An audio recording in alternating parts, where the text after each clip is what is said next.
India billion billion ডলারের বাজারে ঢুকলেও বাংলাদেশকে ভারতে ঢোকার অনুমতি দেয় নাই, ভারতের উপর দিয়ে নেপালে যাওয়ার অনুমতি দেয় নাই, ভারতের উপর দিয়ে ভুটানে যাওয়ার অনুমতি দেয় নাই। ওয়ারাস তারা আমেরিকা বাংলাদেশে ঢুকছে কেন এটা তারা কথা বলে।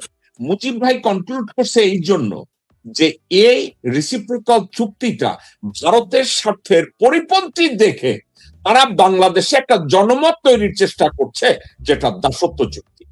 এখন এই দাসত্বের বিরুদ্ধে একটা জনমত তৈরির চেষ্টা করছে, কিন্তু পালে বাতাস লাগতেছে না। করে পালে বাতাস যেহেতু লাগতেছে না, সালাউদ্দিনকে দিয়া, তারেক রহমান এমনি লেখাপড়া না জানে একটা whatever, বাংলাদেশে এখন তারা একটা অধ্যায় শুরু করেছে।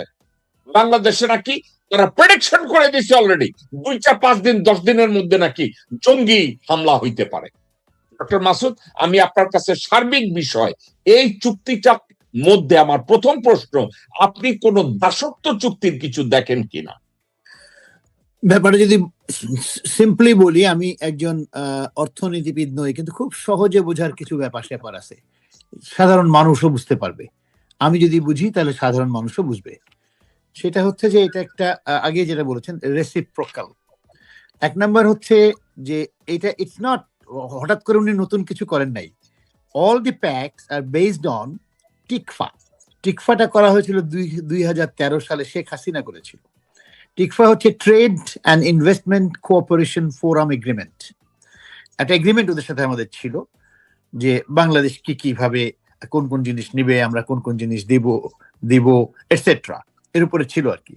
তো সেই জিনিসটাকে যখন ট্রাম্প সাহেব আসার পরে হঠাৎ করে সবকিছুর উপরে ট্যারিফ বসানো শুরু করলো for most of the countries in the world, তখন Bangladesh was one of the first countries যারা লেখালেখি করে, প্রফেসর ইউনূস সাহেব লেখালেখি করে ওই ট্যারিফটা কমিয়ে নিয়ে এসেছিল। অ্যান্ড ইউএসএ রেসিপ্রোকাল ট্যারিফ কমাবে, এটা একটা ইয়ে ছিল, এটা এক্সিকিউটিভ অর্ডার ছিল 14257, executive order number which was done in April 2, 2025। এই সময় একটা এক্সিকিউটিভ অর্ডার দেওয়া হয়, ওই সব ট্যারিফই বাড়ানো হয়েছিল এক্সিকিউটিভ অর্ডারে, আবার আমাদের ট্যারিফ কমানো হয়েছে অন সার্টেন এক্সিকিউটিভ অর্ডার, কমিয়ে দেওয়া হয়েছে। শুধু তাই নয়, আমরা কি জানি যে আমাদের ট্যারিফ 19-এ নিয়ে আসা হলো, যেখানে ইন্ডিয়া হাউতাস করতেছিল এবং ইন্ডিয়া চাচ্ছিল তার গার্মেন্টসকে আমাদের দেশ থেকে আমাদের ব্র্যান্ড দিয়ে পাঠাবে আর কি। দ্যাট ওয়াজ দেয়ার প্ল্যান, যে যেহেতু তার জিনিসপত্রর দাম 50% ট্যারিফ, আমাদের 19%, তারা তাদের মাল আমাদের বলে চালাবে। Anything originating from Bangladesh will be 19%। ওই চান্সটা ইন্ডিয়া নিতে চাচ্ছিল। তো we were in a better form. শুধু তাই না, বাংলাদেশের কিছু টেক্সটাইল অ্যাপারেল আছে, some of them, not all, some of them, যেগুলো আমেরিকান কটন দিয়ে তৈরি করা। আমেরিকান কটন নিয়ে আসছি, সেটা দিয়ে আমরা গার্মেন্টস বানাই, সেটা পাঠাচ্ছি। Tariff is still zero. The tariff is not 19%. Those particular zero. The tariff is still zero. আবার বলছি আমি, এটা বাংলাদেশের কিছু textile apparel good will receive zero reciprocal tariff rate commitment given by USA. কোনগুলা? যেগুলা ধরেন আপনি একটা শার্ট বানালেন, যে শার্টের কটনটা was imported from America, that will have no tariff. So আমি তো এখানে কোনো দাসত্বের কোনো ব্যাপার দেখছি না আর কি। আপনি জানেন যে আমাদের সাথে ওদের ট্রেড ডেফিসিট কত? আপনি একটু আগে বলেছেন ভারতের সাথে আমাদের trade deficit more than $51 billion. ওরা আমাদেরকে $51 বিলিয়ন দেয়, জিনিসপত্র পাঠায়, আমরা $1 বিলিয়ন পাঠাই না। That is the trade deficit. এটা নিয়ে প্রথম আলো, এটা নিয়ে ডেইলি স্টার কখনো কোনো লেখালেখি করেনি। এটা নিয়ে যারা ভারতের চর, তারা কখনো কোনো কথাবার্তা বলে নাই। কিন্তু এখন আমরা let's see আমরা কত, what is the deficit between us and USA? আমরা USA তে পাঠাই বা USA ইম্পোর্ট করে $9.5 to $10 billion per year from us, আমাদের কাছ থেকে। তার মধ্যে 95% হচ্ছে রেডিমেড গার্মেন্ট, R&G। আর আমি যদি ভাগ চান, আমি ভাগও করে দিতে পারি কোন কোন ভাগে, যেমন হেড গিয়ার আছে, ফুটওয়্যার আছে, লেদার আছে, কোনটা $389 million আছে, কোনটা $394 million আছে, কোনটা $143 million। I'm not going into all these divisions. All I'm telling that Bangladesh exports $9.5 to $10 billion to USA. How much USA sends to us? How much? Do you know that? 2.3 billion. The deficit is $7.1 billion Deficit is in favor of Bangladesh. of Bangladesh. এখন আমাদের বাংলাদেশিদের এই কথাটা কে বুঝাবে মাসুদ ভাই? এটা সহজ বাংলা, শোনেন, বাংলায় বুঝাইতে গেলে এদেরকে বুঝাইতে গেলে খুব মুশকিল। আমি মাঝে মধ্যে জোকস করি, সেরকম একটা জোক মনে পড়ে গেল আমার। এদেরকে বুঝাইতে হলে এরকম ভাষায় বলতে হবে। একজন ওয়াইফ তার হাজবেন্ডে বলছে, তুমি এত বড় অর্থনীতিবিদ, আমি তো এই ইনফ্লেশন এগুলো বুঝি না, ইনফ্লেশন বা এগুলো হচ্ছে, বাংলায় একটু বলো, হ্যাঁ এটা ব্যাপারটা কি, আমি লোকজনের কাছে বলবো আর কি। তো সে তখন হাজবেন্ড তখন ওয়াইফরে বলছে, দেখো তোমারে যখন আমি আনছিলাম বিয়ে করে, তখন তোমার ফিগার ছিল 36, 24, 36, একটা ভালো মূল্যে বিয়ে নিয়ে আসছিলাম তোমারে। এখন তুমি 40, 40, 40, তুমি বাড়ছো সব দিকে, কিন্তু তোমার সেই মূল্য নাই আর। এটাই বলে ইনফ্লেশন। এই কায়দা আমার বুঝাইতে হবে বাঙালিদেরকে, বা আমার যারা মানে অবুঝ ভারতীয় Bengali, I am sorry not Bengali, I withdraw, অবুঝ ভারতীয় তোষণকারী বাঙালিদেরকে বোঝাতে হবে এই কায়দায় যে ভাই ডেফিসিট আমাদের পক্ষে $7.2 বিলিয়ন আমেরিকা কম পাঠায়, আর $51 বিলিয়ন ইন্ডিয়া বেশি পাঠায়। তখন কথা বলেন না। এখন এত কথা আসতেছে কি জন্য, মানে কি অন্যায়টা করছে মোহাম্মদ ইউনুস, আমি বুঝি না। একটা জিনিসে আই হ্যাভ গট সাম, একটা জিনিসে আমার একটা ব্যাপার আছে, সেটা হলো যে যেমন ধরেন আমরা যে প্লেন গুলা কিনবো, বা ধরেন $15 বিলিয়ন কিছু জিনিসপত্র আমরা কেনার কথা আছে, যেগুলো আমরা কিনবো, সেগুলো আমরা কিনবো not in 1 year, through 15 years। আমরা তো বোয়িং কিনবোই, তাই না? আমরা বোয়িং বা 380 কিনবো। ন্যাচারালি আমেরিকা চাবে আমরা তার সাথে ভালো ব্যবসা করতেছি, আমরা ট্যারিফ কম দিচ্ছি, তাদের প্লেন আমরা নিব, হোয়াই নট? আর বোয়িং তো আর মানে মানগত দিক থেকে খারাপ না কারো চেয়ে, number 1 plane in the world. তো সেই প্লেন নিব আমরা, 14টা প্লেন নিব ইন 15 years, 1 বছরে না, এটা লম্বা সময় ধরে। তাতে হয় কি, লম্বা সময়ের একটা বন্ড, একটা সম্পর্ক আমাদের সঙ্গে ভালো থাকে। এবং আমেরিকা হচ্ছে এখন পর্যন্ত বাংলাদেশের highest trading sector, highest exporting area হচ্ছে আমেরিকা। তো তার সাথে যদি এই ধরনের চুক্তি করে থাকে, যেখানে কোথাও কোনো লস দেখছি না, সেখানে কিসের খারাপ চুক্তি হলো এটা বলার, আপনি ঠিকই বলেছেন। একটা জিনিস এটা অ্যাড্রেস করা দরকার, সেটা হলো যে দেখেন ইউনুস আসার পরে সমস্যাটা হলো ভারতের। হাসিনার ফল হবার পরে সবচেয়ে বড় অন্তরায় ইন্ডিয়ার জন্য, সবচেয়ে বড় অন্তরায়, এত বড় অন্তরায় তারা জীবনে ফেস করে নেয়, প্রফেসর ইউনুস ছাড়া আর কোন লোক হলে পরে বাংলাদেশকে তখনই তারা অলমোস্ট মানে অখাদ্য একটা রাষ্ট্রে, বাজে একটা রাষ্ট্রে পরিণত করে, জঙ্গি রাষ্ট্রে পরিণত করে শেখ হাসিনা ইনস্টল করতো। That's what they tried. তাদের প্রতিটি মিডিয়া, ওই যে আমাদের ওই ময়ূখ নাকি পয়ুখ নামে এক লোক আছে, লাভ দিয়ে কথা বলে ওষুধ বিক্রির মতন, রিমেম্বার দ্যাট গাই, মানে 60% of the medias of Modi are against Bangladesh. Hasina যাওয়ার পরপরই কি এমন হলো হাসিনা যাওয়াতে যে বাংলাদেশ এত খারাপ হয়ে গেল একদিনের মধ্যে? তো তখন তারা এটা শুরু করলো, চারিদিক থেকে ফাইটটা শুরু করলো। ওই ফাইটে আমার কোনো দুঃখ নাই। ইন্ডিয়া যখন ফাইট করে, আই হ্যাভ নো প্রবলেম। ইন্ডিয়ার লোকেরা বলে এটা কেন করলা, ওটা কেন করলা, দুঃখ নেই। আমার দুঃখ যখন আমার দেশের লোকেরা তাদের পক্ষ হয়ে বলে, তখন হলো প্রবলেম। আমার দেশের এজেন্টরা তাদের পক্ষ হয়ে বলে, তখন হচ্ছে প্রবলেম। দে ফাউন্ড যে যেখানে তারা ট্রাই করছে, প্রথমে তারা ট্রাই করছে যে ওই যে কার্ডটা সবসময় খেলে, যে আমরা মাইনরিটিদের উপর অত্যাচার করি, যেটা তারা করে, সেই মাইনরিটিদের অত্যাচারের ব্যাপারে তারা কার্ডটা খেললো। That card was not accepted by the entire world because of professor Yunus. তো প্রফেসর ইউনুসের বিরাট বড় অন্তরায় ছিল তাদের জন্য। এত বড় বাধা ভারত কখনো পায়নি।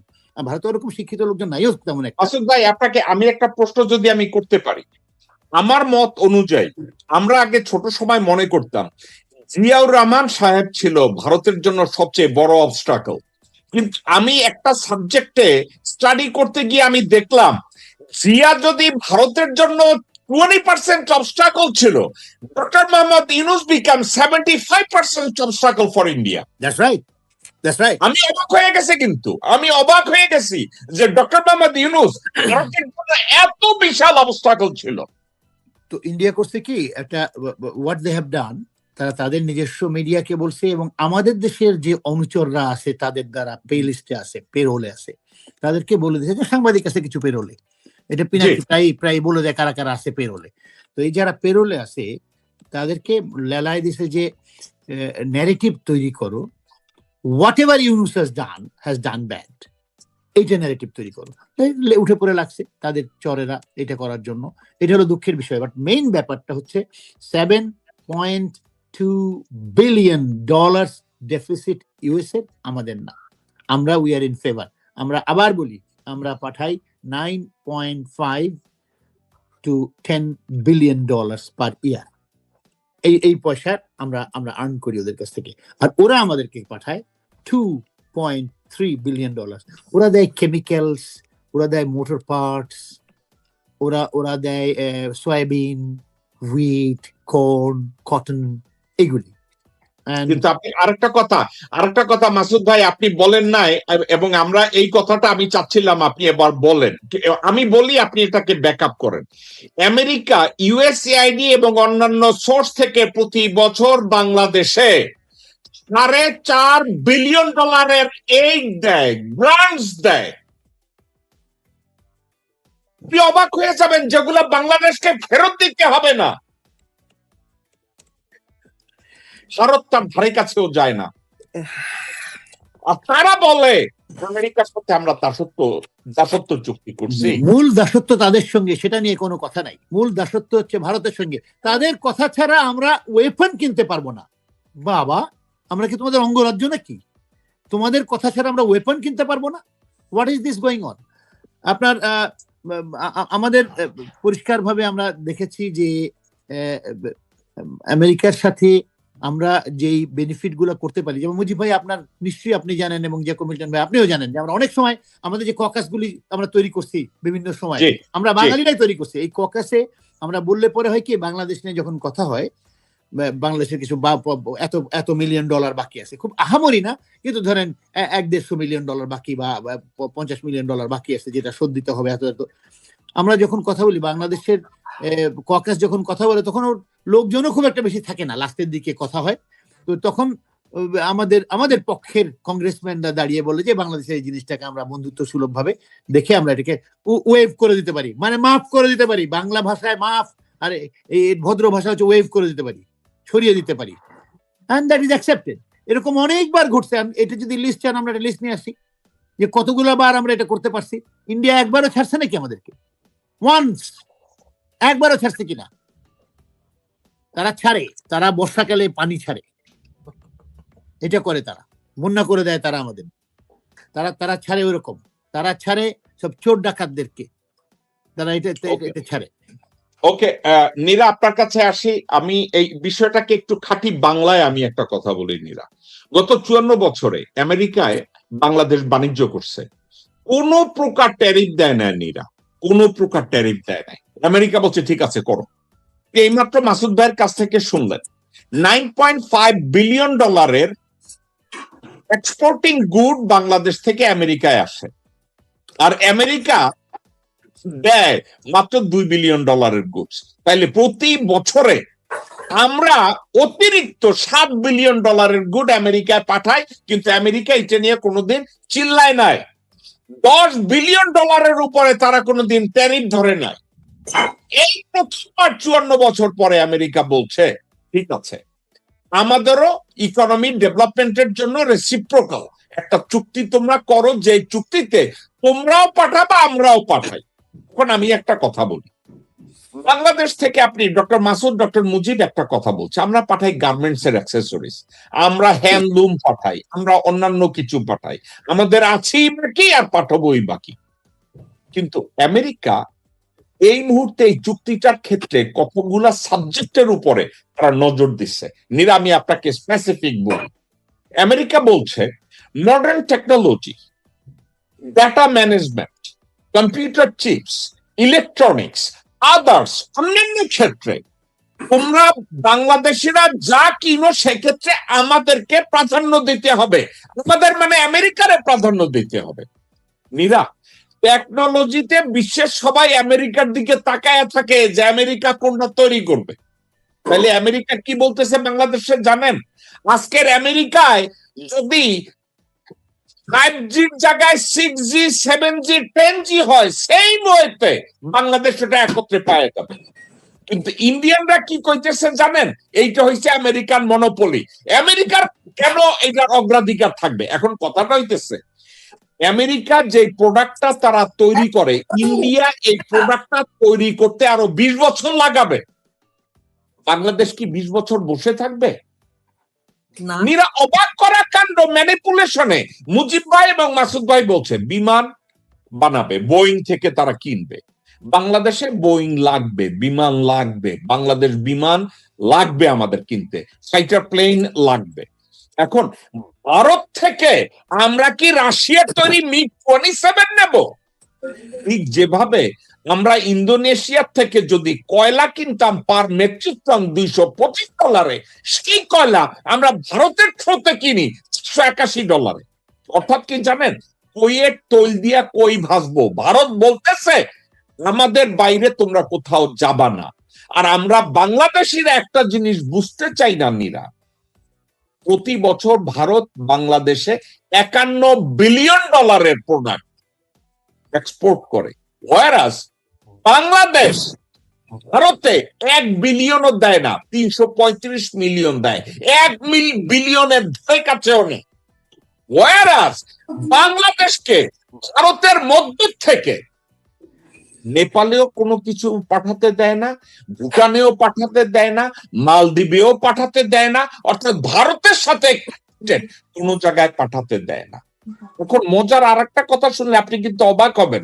মাসুদ ভাই একটু টাচ করছে, আমি আপনাকে বোঝার জন্য বলি। যখন ডোনাল্ড ট্রাম্প মাথা ঘুরে কইছে ইন্ডিয়ার উপরে ট্যারিফ হবে 56, আমি কমাবো না, বাংলাদেশের ট্যারিফ হবে 25, আপনি কি জানেন 4 মাসের মধ্যে India $1 billion Indian product made in Bangladesh কইরা বাংলাদেশ থেকে তারা বাইরে পাঠাইছে, ওই সুবিধাটা নিচ্ছে। কিন্তু 54 বছরের ইতিহাসে বাংলাদেশ ভারতের কাছ থেকে বিন্দু মাত্র সুবিধা পায় না নিরা। এবার আমাকে বলেন, একটা কথা আপনাদেরকে বলি, মুজিব ভাই, মাসুদ ভাই এবং আপনি তিনজনের জন্য বলি। আমেরিকা বলছে আমরা যদি তোমাদের কাছে কোনো জিনিস শিপিং করি, তা পাঠাই, যে জাহাজ পাঠাই, ওই জাহাজটা বাংলাদেশ থেকে খালি আসবে না। তোমরা চাইলে গার্মেন্টস প্রোডাক্ট সহ অন্য যে কোনো প্রোডাক্ট তোমরা আমেরিকায় পাঠাইতে পারো। এর অর্থ কি জানেন? ওইখানে আমাদের ওই যে পাঠা, যে এক কান্ট্রি থেকে আর এক কান্ট্রিতে পাঠানোর যে খরচ, এই খরচটা আমেরিকা বলছে এটা বেঁচে যাবে, আমরা অ্যাডজাস্ট করব। তাহলে দাসত্ব চুক্তিটা পাইছে কই? আরো একটা কথা ডক্টর মাসুদ এবং ডক্টর মুজিব আপনাদের দুইজনকে বলি, এই চুক্তির ভিতরে আমেরিকা খুব স্মার্টলি কয়েকটা জায়গায় বলছে কনস্ট্রাকশনের ক্ষেত্রে, কোনো কিছু বিল্ড আপের ক্ষেত্রে তারা বলে না আমেরিকান ম্যানিপুলেশন লাগবে, তারা বলে না আমেরিকাকে অগ্রাধিকার দিতে হবে, তারা বলছে তুমি আন্তর্জাতিক টেন্ডার দাও।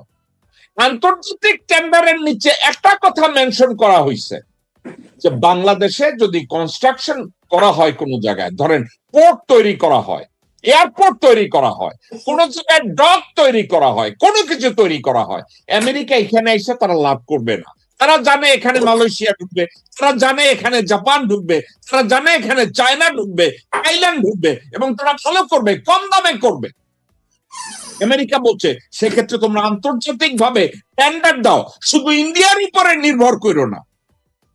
মাসুদ ভাই আর একটা কথা বলছে টেকনোলজির ক্ষেত্রে, ডক্টর মুজিব ভাই আর একটা কথা বলছে, টেকনোলজিতে আমেরিকা একটা সুপিরিয়রিটি চাইছে, সেটা কি জানেন? বলছে তোমরা টেকনোলজি আমাদের মানের অন্য কোনো জায়গা থেকেও নিতে পারো, তবে কম্পিউটার চিপ, ওই যে ড্রাইভার যেটা থাকে কম্পিউটার ড্রাইভার বা যেখানে যে ওই চিপটা কিনতে হবে আমেরিকা থেকে। আচ্ছা মাসুদ ভাই এবং ডক্টর মুজিব, আমেরিকান চিপসের চাইতে সুপিরিয়র চিপ কারা বানাবে আমার একটু বলেন তো? ইন্ডিয়া বানাবে? আমরা কাদের কাছ থেকে নেব? ডক্টর মাসুদ। না, দ্যাটস রাইট। ওই যে ইন্ডিয়া, যে আপনি যেটা বললেন যে 25% যখন আমাদের টেরিফ হলো, তখন ইন্ডিয়া প্রচুর মালপত্র মেড ইন বাংলাদেশ বলে চালাইছে।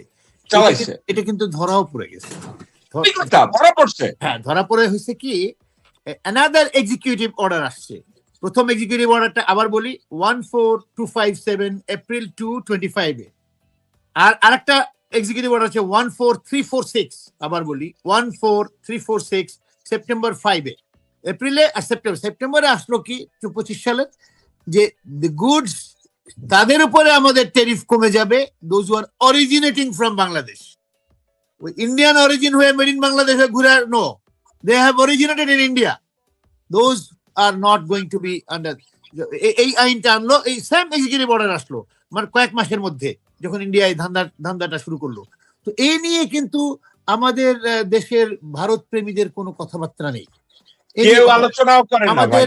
আমাদের যে গাড়িগুলা কিনবো আমরা all humvees and all the personal সেফটির যে গাড়ি টাড়িগুলা সব ইন্ডিয়া থেকে কিনতে হবে আমাদের অন্য কোথাও থেকে কিনতে পারবো না we have no way মানে আমাদের foreign policy is totally control by India যেরকম প্যাকটা শেখ হাসিনা করছিল একদম টোটালি কন্ট্রোল তো এই ব্যাপারে ভারতীয় চরদের কোনো কথাবার্তা নাই প্রথম আলো ডেইলি স্টারের কোনো কথাবার্তা নেই তাদের সমস্ত কথাবার্তা নেগেটিভ তৈরি করে তারা প্রফেসর ইউনূসের এগেইনস্টে বিকজ এত বড় ব্যারিয়ার তারা দেখে নাই তো এখন মোদি চা বিক্রেতা একজন মানুষ I have all respect for any job উনি চাওয়ালা লোকের তো অত বুদ্ধি থাকার কথা না যতটা একজন নোবেল প্রাইজের থাকবে আর কি তো পাঙ্গা নিতে গেছে দুনিয়ার ক্ষেত্রে ওয়ার্ল্ডে চা বিক্রেতাই মনে করে বাবা এবং ওয়ার্ল্ডে নোবেল প্রাইজে মনে করে এটা ইন্ডিয়ার বাংলাদেশ না ওয়ার্ল্ডের নিরিখে যখন যায় তখন সাস্টেইন যদি কেউ করে that will be professor Yunus not you তো এই যে রাগটা ইন্ডিয়া এই রাগে ইন্ডিয়া তাদের কি বলবো খুব খারাপ ভাষা চলে আসে পোষা কুকুর কিছু আছে তাদেরকে ছেড়ে দিছে and they are গাও করতেছে ইন ফেভার অফ ইন্ডিয়া বাংলাদেশকে বুঝতে হবে বাংলাদেশিদেরকে বুঝতে হবে আমি একজন বাংলাদেশি এবং আমি আমার সমস্ত দেশবাসীর কাছে বলি যে যখনই হযরত আবু বকরের কথাটা মনে রাখবেন যখনই শত্রুরা বলবে তুমি ভালো করতেছো আমরা ডাউট করবেন ভাই যখনই শত্রুরা বলবে বিধর্মীরা বলবে যে তুমি খারাপ করতেছো ধরে নিবা আমি ঠিক আছি এই যে হযরত আবু বকরের প্রথম যে কথাটা ছিল প্লিজ রিমেম্বার দ্যাট ইন্ডিয়া যখনই বলবে অমুক তোমার খারাপ করতেছে ধরে নেবেন ওটা ঠিক আছে ওটা কোনো সমস্যা নাই একদম এটা একটা মানদণ্ড মনে রাখেন ইন্ডিয়া যখনই বলবে আপনি ভালো করতেছেন তখনই আপনি ধরে নেবেন ইউর ইন ব্যাড শেপ এতে ভুল হবে না 90% ক্ষেত্রে ভুল হবে না মাসুদ ভাই এর চেয়ে চমৎকার উদাহরণ আর হয় না নীরা আপনাকে আমি ঠান্ডা মাথায় আপনাকে অনেকক্ষণ আপনি কথা বলেন না আপনাকে শুধু আমি একটা বিষয় বলবো আমেরিকার সাথে যে রেসিপ্রোকাল কমার্স যে চুক্তিটা হইছে ভারতের মাথা ব্যথার একমাত্র কারণ তারা বাংলাদেশের মার্কেটে ইউরোপিয়ানদের এবং আমেরিকানদের ঢুকতে দিতে চায় না কারণ এরা যদি ঢুকে একবার যদি আমরা আমেরিকান প্রোডাক্টের স্বাদ বুঝে যাই আমরা আর ভারতীয় প্রোডাক্টে যাব না আমরা যদি একবার আমেরিকান ক্রিম চিজ খেয়ে ফেলাই ইন্ডিয়ান ওই গোবর আমাদের মুখে আর ঢুকবে না